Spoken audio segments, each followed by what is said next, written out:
in the heart of Victorian London, a city poised to become the greatest metropolis the world has ever seen. A question lingers. Can progress come without pain? As the sun rises over the gilded spires and smoky streets, the sound of horse-drawn carriages and bustling crowds fills the air. By the mid-19th century, this vast city stretches from the lush fields of Middlesex to the sprawling hills of Surrey, teeming with millions. But with prosperity comes a dark truth. London is choking under its own weight, and the congestion of 1860 is far worse than what we witness today. The staggering number of 13.5 million train travelers, all in this chaotic tapestry of humanity. The streets pulse with life. Commuters jostle for space on crowded sidewalks, while the air hangs thick with the acrid smoke of coal and steam. As congestion swells, a spark of ingenuity ignites. It is 1863, a year that promises revolution. The Victorians, known for their resilience and innovation, unveil an extraordinary solution. The Underground. Visualize the Metropolitan Line, the world's first underground railway, where steam engines puff clouds of smoke over gas-lit carriages, and excitement ignites the hearts of Londoners. The promise of travel without the chaos above is a tantalizing dream, but this marvel, the Underground, is no deep cavern. Rather, it lies just beneath the bustling streets. Picture a massive trench being hollowed out, tracks laid, and roofs placed overhead to hide the machinery from view. Yet, the very act of transforming the cityscape brings chaos to the streets above, thrusting the city's engineers into a race against time and disruption. The solution lies in a forgotten legacy of the Brunel family, the Great Head Shield, a pioneering tunneling machine. As we delve into the shadows of Moorgate Station, TfL engineer Omar Mohammed unveils this relic.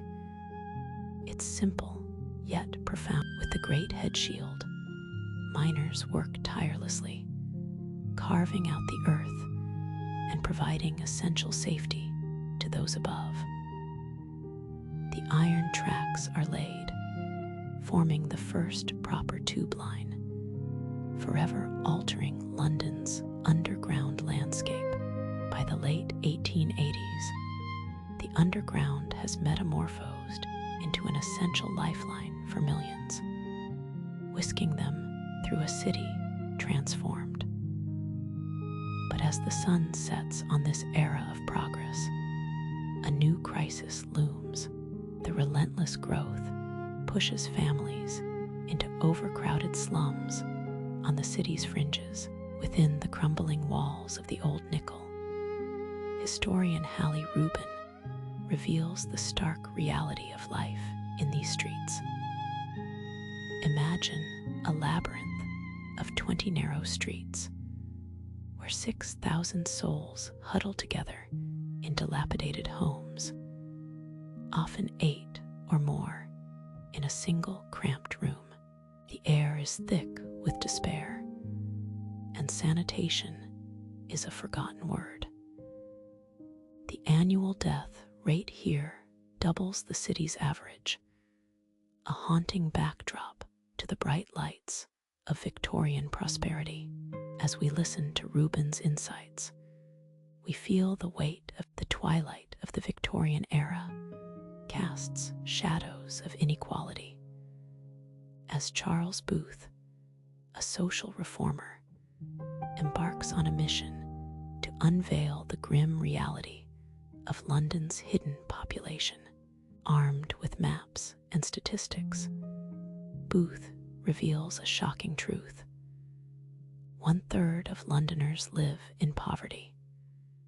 His colorful maps, dividing the city into stark contrasts of wealth and destitution, become a rallying cry for change as he connects the dots between the opulent and the impoverished. The chaos of the East End reaches a fever pitch as the notorious Whitechapel murders shake the city to its core. Here, in the historic 10 Bells pub, the specter of Jack the Ripper looms large, casting a long shadow over the lives of the women who suffered the ultimate fate of poverty. These victims, once vibrant with dreams, become mere headlines in a story that demands attention. As we sit in this haunting space, the emotional weight of their struggles transcends time. As the gruesome details of the murders grip the nation, they shine an unforgiving light on the conditions that birthed such tragedies. The horrid state of the East End becomes impossible to ignore, and public outrage surges, igniting a movement for reform. The streets echo with the cries for change, and as the outcry intensifies, the city begins to respond. The once ignored slums of London, including the Old Nickel, become the focus of a new crusade.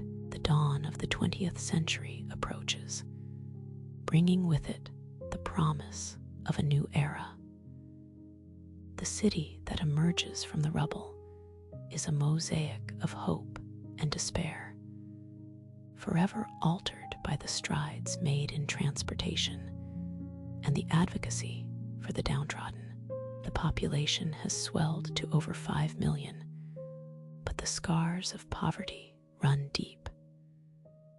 The poignant tale of London, once an emblem of empire, now reveals a complex narrative in these final moments. As the sun sets on the bustling streets, we pause to reflect on the powerful transformations that have shaped London. The echoes of the past resonate in the present, reminding us that every city carries the weight of its history. The ingenuity of the Victorians paved the way for modernity.